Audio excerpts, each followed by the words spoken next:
એમની આટલા વયમાં જે સમાજને આપી ગયા એમને આપણે આરાધ્ય માનીએ એ વસ્તુ આજે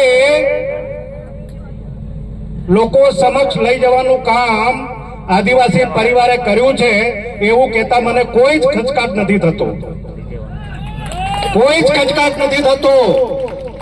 આજે આપણે બધી જ યાત્રાઓ કાઢી શકીએ છીએ, હજી તો સિંધો કાન્હો, રાણા પૂંજા, જલકારી બાઈ અને ખાજ્યા નાયક વગેરે બાકી છે।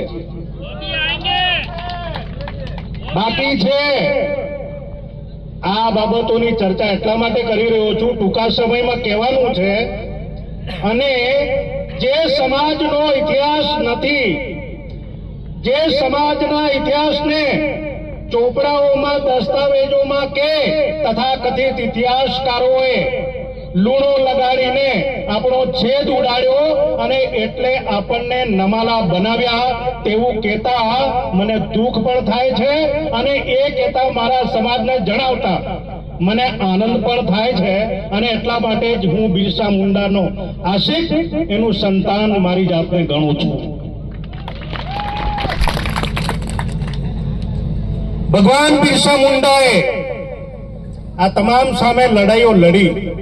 આપણી બાજુમાં તાત્યા ભીલ શું કરતા હતા એ સમયમાં, અને આજે આદિવાસી પરિવારનું નિર્માણ કરવાનું આ ભારત દેશની અંદર આદિવાસીઓના કલ્યાણ માટે, વિકાસ માટે, ઉત્થાન માટે નાના મોટા હજારો સંગઠનો કામ કરી રહ્યા છે।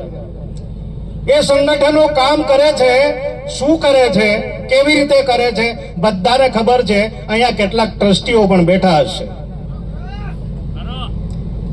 શું તફાવત છે આદિવાસી પરિવાર અને અન્ય સંગઠનો કે એનજીઓ વચ્ચે, એની વાત પણ મારે આજે કરવી પડે। છે ને ફરક? કોકની પાસેથી પૈસા લઈને કરવાનું આવે અને પોતાના ખિસ્સામાંથી કરવાનું આવે, અને આટલી જનમેદની ભેગા થતી હોય તો કોઈ પેડ એનજીઓ, પેડ સંગઠનો કે આદિવાસી પરિવારનો આભાર માનવો પડે?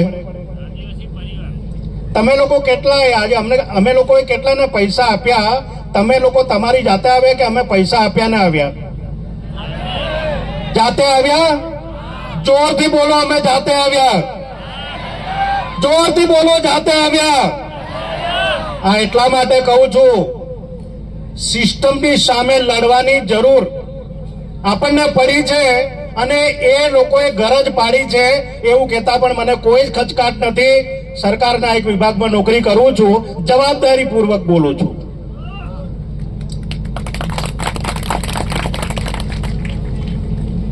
ભગવાન બિરસા મુંડાએ અંગ્રેજોની દમનકારી નીતિઓ, સામ્રાજ્યવાદના છળ કપટો અને અમુક લોકોના કાળા કરતૂતોના કારણે જાહેર જીવનમાં આવીને લડવું પડ્યું હોય તો આજે લડવાની જરૂર લાગે છે કે નથી લાગતી?